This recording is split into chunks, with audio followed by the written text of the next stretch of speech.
नमस्कार। मैं आचार्य वीना चड्ढा आप सबका स्वागत करती हूँ।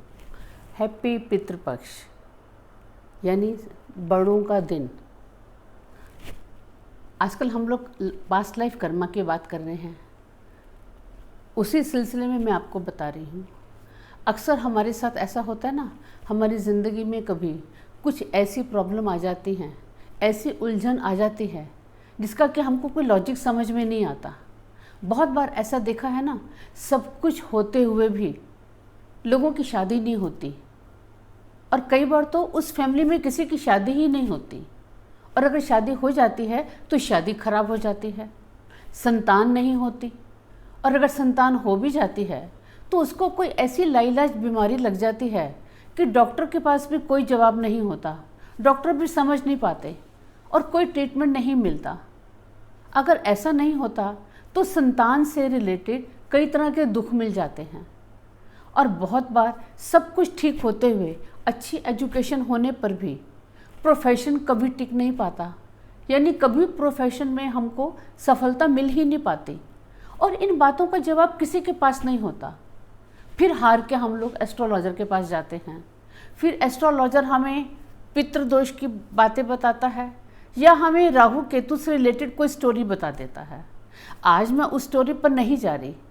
जो राहु केतु होते हैं हमारी पत्री में, हमारी कुंडली में, वो हमारे पूर्वज होते हैं, हमारे एंसेस्टर होते हैं। आज मैं उन्हीं की बात कर रही हूँ। उन्हीं की रिमेम्बरेंस के लिए हम जो उन्हें याद करते हैं, उसी के रूप में श्राद्ध मनाया जाता है। हमारे में से बहुत सारे लोग ऐसे होंगे जो आजकल के वो कहेंगे हम तो इन बातों को मानते नहीं, हमें तो इसके पीछे कोई लॉजिक समझ में नहीं आता, ये तो बिल्कुल इरेलीवेंट है। एक बात मैं आपको बता दूं, हमारे जितने भी फेस्टिवल बने हैं, हर फेस्टिवल के पीछे कोई ना कोई लॉजिक है, कोई ना कोई पर्पस है। अब ये अलग बात है कि हम जानने की कोशिश नहीं करते या हम समझना नहीं चाहते, इसीलिए हम उसमें दोष दे देते हैं कि ये इरेलीवेंट है। हमारे देश में हर त्यौहार 1 या 2 दिन के लिए मनाए जाते हैं। केवल एक यही ऐसा त्यौहार है जो पूरे 15 दिन तक मनाया जाता है। कोई ना कोई लॉजिक होगा ना। आप कहेंगे इसमें ऐसा क्या लॉजिक है। जब मैं बड़े लोगों की रिमेम्बरेंस की बात कर रही हूँ, अपने माता पिता की, अपने दादा दादी की, अपने पिछली पीढ़ी के पूर्वजों को याद करने की बात कर रही हूँ, तो ये केवल ऐसा नहीं है कि ये हमारे देश में ही होता है। हर देश में ये त्यौहार किसी न किसी रूप में मनाया जाता है। सबके नाम अलग हैं।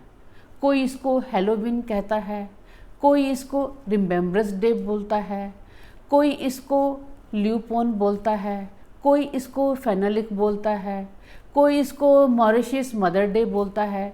यानी सबके नाम अलग हैं और हम उसको श्राद्ध बोलते हैं। ये अलग बात है, सब देशों में इसके मनाने का तरीका अलग है। और देशों में कैसे मनाते हैं वो मैं बात नहीं कर रही। हम इसे इस दिन में हम नीडी लोगों को, ज़रूरतमंद लोगों को खाना खिलाकर, उन्हें कपड़ा देकर, उन्हें कुछ पैसे से उनकी हेल्प करके, इस तरह से हेल्प करके हम उनको याद करते हैं। एक बात मैं आपको बता दूं, हमारे देश का अपना एक कल्चर है, हमारे एक अपने संस्कार हैं। हमारे देश में हमारे माता पिता बच्चों के लिए सेल्फलेसली काम करते हैं। पूरी ज़िंदगी वो त्याग करते हैं, एक हवन कुंड की तरह वो जलते रहते हैं, और बच्चों के लिए इतना करते हैं कि वो अपने आप को बिल्कुल भूल जाते हैं। लास्ट मोमेंट तक भी उनकी ये कोशिश रहती है। बच्चे बड़े भी हो जाते हैं, फिर भी उनकी एक चिंता केवल बच्चों की होती है कि बच्चे दुखी नहीं होने चाहिए, और बच्चों के दुख को दूर करने के लिए वो हर एफर्ट करते रहते हैं। और इस एफर्ट में बहुत बार ऐसा होता है कि जो वो करना चाहते हैं वो कर नहीं पाते, और बहुत बार ऐसा होता है उनसे बहुत कम गलत भी हो जाते हैं, और फिर उनको लगता है कि जो हमसे गलती हो गई हम इसका पश्चाताप कर लेंगे, इसको रेक्टिफाई कर लेंगे, और जो हमारे अधूरे काम रह गए हैं उनको हम पूरा कर लेंगे। लेकिन ऐसा हो नहीं पाता, क्योंकि मौत तो किसी को बुला के आती नहीं, और उनके जो अधूरे काम रह जाते हैं, एक अधूरी प्यास रह जाती है।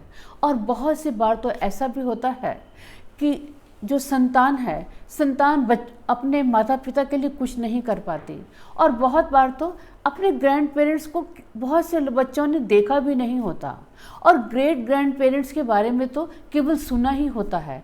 यानी इतनी पीढ़ी दर पीढ़ी इतनी लोगों की जो प्रॉब्लम होती है।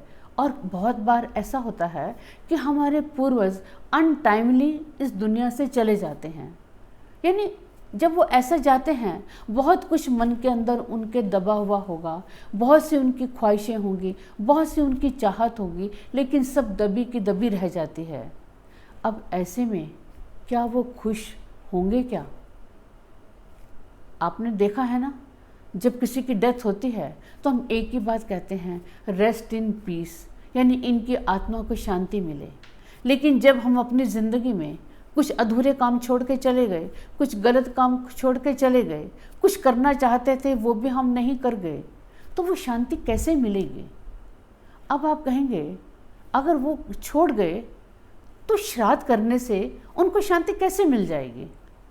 एक बात तो मैं आपको बता चुकी हूँ कि हम जो भी कुछ होते हैं, हमारे जो पूर्वज ग्रेट ग्रैंड पेरेंट्स, उनसे भी पहले की पीढ़ी के लोग, हम वही होते हैं, वही हम इस रूप में आकर नई जिंदगी में आते हैं। अब एक बात बताएं, जब हम किसी को खाना खिलाते हैं, आप कहेंगे हमने खाना खिलाया तो इससे हमारे एंसेस्टर को खुशी कैसे मिली? जब हमारा बच्चा कोई अच्छा काम करता है तो हमको अच्छा लगता है ना। कोई भी जितना भी बुरा से बुरा इंसान हो, कोई अगर चोर डाकू भी होता है, कोई गलत काम भी करता है ना, फिर भी उसकी ये कोशिश होती है कि जो मेरा बच्चा है वो गलत रास्ते में ना जाए, वो अच्छे काम करे। जब हमारी संतान अच्छा काम करती है तो हमारा सीना गर्व से ऊंचा हो जाता है कि हमारी संतान बहुत अच्छी है, संस्कारी है। और जब हम ऐसा काम करेंगे तो उनके अंदर भी तो ये फीलिंग आएगी ना कि देखो हमारी संतान, हमारे बच्चे कितने सक्षम हैं, उनके पास धन धान्य हैं, वो प्रॉस्पर हैं, उनके अच्छे संस्कार हैं, वो लोगों को खाना खिला रहे हैं, लोगों की सहायता कर रहे हैं। और जब हम किसी को खाना खिलाते हैं तो हमें क्या मिलता है? सबसे बड़ा दान अन्न का दान होता है। वैसे भी देखो, हम अपने ज़िंदगी में अब जो भी कुछ देते हैं, ये नेचर का असूल है कि हम जो भी देंगे हमको वही मिलेगा। जो हमने नहीं दिया होगा वो हमें कहीं नहीं मिलेगा। जब मैं ये बात कर रही हूँ तो मुझे महाभारत का एक प्रसंग याद आ रहा है। आपने दानवीर कर्ण का नाम सुना होगा। वो बहुत योद्धा थे और युद्ध में मारे गए थे। जब वो उनकी मृत्यु हो गई तो उनको स्वर्ग मिला। इंद्र ने उनका दोनों हाथों से आगे बढ़कर खुलकर स्वागत किया और खूब उनको सोना दिया। 2 दिन तक यही चलता रहा कि इंद्र देवता खुशी से उनको सोना देते। जब 2 दिन बीत गए तो कर्ण ने बोला, मुझे भूख लगी है, मुझे अन्न दो, मैं खाना खाना चाहता हूँ। इंद्र ने बोला, तुम्हें खाना कैसे दें? तुमने अपनी ज़िंदगी में किसी को क्या खाना खिलाया? तुमने अपनी ज़िंदगी में किसी को अन्नदान ही नहीं किया। कर्ण सूर्य के उपासक थे और वो रोज़ सुबह सूर्य की उपासना करते थे।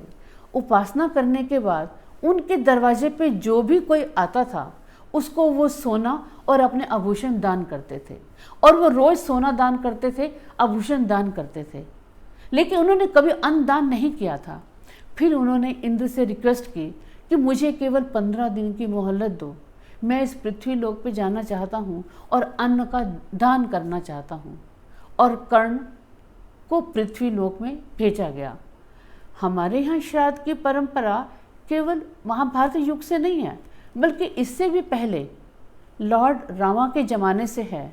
जब श्री राम को दशरथ की मृत्यु का समाचार मिलता है, वो वन में होते हैं, जैसे उनको पता चलता है वो पूरे 15 दिन तक अपने पिता का नाम स्मरण कर लोगों को दान करते हैं, भोजन का दान करते हैं और तर्पण करते हैं और प्रण लेते हैं कि आपने जो प्रतिज्ञा की थी मैं पूरा करूंगा, आपकी ज़िंदगी के जो अधूरे काम थे मैं उन्हें पूरा करूंगा।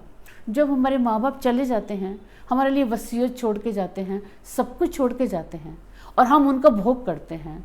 जब हम उनका भोग करते हैं तो जो उनकी अधूरी इच्छाएं थी, जो वो कर नहीं पाए थे, उनके लिए भी तो हमें सोचना चाहिए ना।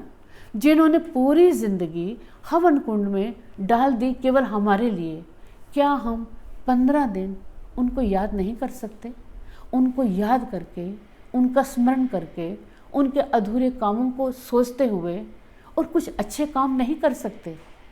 वैसे भी तो इस दुनिया में, इस नेचर में पूरे रिसोर्स पे सबका अधिकार है, केवल हमारा नहीं है।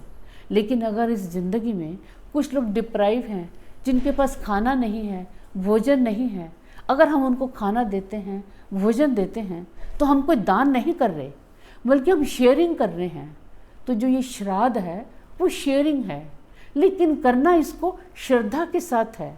इसीलिए इसको श्राद्ध बोलते हैं कि पूरी रिस्पेक्ट के साथ, ग्रेटिट्यूड के साथ जब हम अपने पूर्वजों को याद करेंगे, उनके लिए करेंगे। और वैसे भी देखो, जब आप इसको मन से करते हो ना, बहुत श्रद्धा के साथ किसी को कुछ देते हो, अपनी संपत्ति में से कुछ दान करते हो, अन्न का दान करते हो, वस्त्रों का दान करते हो, पैसा देते हो, तो आपको बहुत शांति मिलती है। और जब आप ऐसा करते हैं और आपकी संतान भी आपको ऐसा करते देखती है, तो उसके मन में भी एक अच्छे संस्कार आते हैं कि मेरे माता पिता अपने माता पिता के लिए कर रहे हैं, तो मेरा भी फ़र्ज़ बनता है कि मैं अपने माता पिता के लिए वही रिस्पेक्ट करूं। ये जो श्राद्ध हैं, ये केवल 1 दिन के लिए नहीं हैं, ये 15 दिन के लिए हैं। और मन से दुखी लोगों को भोजन कराइए, नीडी लोगों की सहायता कीजिए, और जो इस यूनिवर्स को देंगे वही आपको मिलेगा। किसी का दुख चैन लेंगे, सुकून देंगे, आपको वही मिलेगा और आपको वही ब्लेसिंग मिलेंगी। जिन लोगों के काम नहीं बनते वो लोग हैं, या तो जिनके माता पिता और पूर्वज दुखी थे, उनके हाथों से अच्छे काम नहीं हुए, कुछ अधूरी बातें रह गई, या उनसे गलत काम हुए, या वो बच्चे हैं जिन्होंने अपने माता पिता का तिरस्कार किया, उपेक्षा की।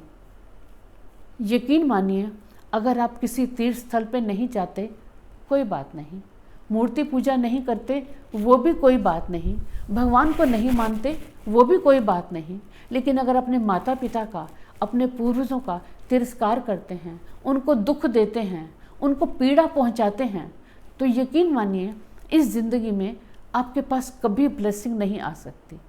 अभी थोड़े दिन पहले हमने गणेश चतुर्थी की, यानी गणेश जी को हमने बुलाया और उनका विसर्जन किया। यानी हम मिट्टी और पत्थर की मूर्ति में, हम नदी नालों में, हम पौधों में, हम सूर्य में, हम चंद्रमा में, हम तालाबों में, सब में हम भगवान को देखते हैं। जब हम सब में भगवान को देखते हैं, तो हम इन दुखी लोगों में हम ये क्यों नहीं देखते कि ये हमारे माता पिता की आत्मा है। अगर हम इनको सुख पहुंचाएंगे तो हमारे माता पिता को सुख पहुंचेगा। यकीन मानिए, जब आप इसको श्रद्धा के साथ मन से करेंगे तो आपको मन को सुकून मिलेगा। धन दौलत सबको मिलती है, लेकिन एक सुकून के लिए ही हम तरसते हैं। लेकिन जिसके पास संतुष्टि है, सुकून है, आत्मा में शांति है, उसके पास पूरी समृद्धि है।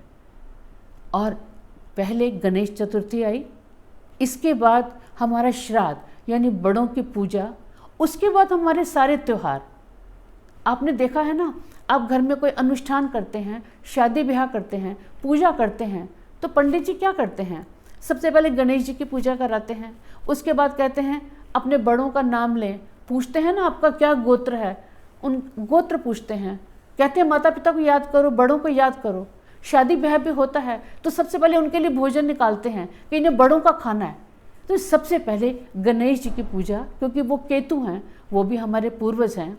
उसके बाद बड़े लोगों की, अपने पूर्वजों की, उसके बाद ही हमारा कोई अनुष्ठान, कोई त्यौहार, हमारी कोई खुशी, हमारा कोई फेस्टिवल तभी पूरा होगा। यही शुरुआत के दिन हैं। आगे हमारा फेस्टिवल सीज़न आ रहा है, उसके ये शुरुआत के दिन हैं। मन से, श्रद्धा से गरीबों, नीडी लोगों को खाना खिलाइए और अपने माता पिता को याद कीजिए और उनके बताए रास्ते पे चलें। Thank you. हैप्पी पितृपक्ष।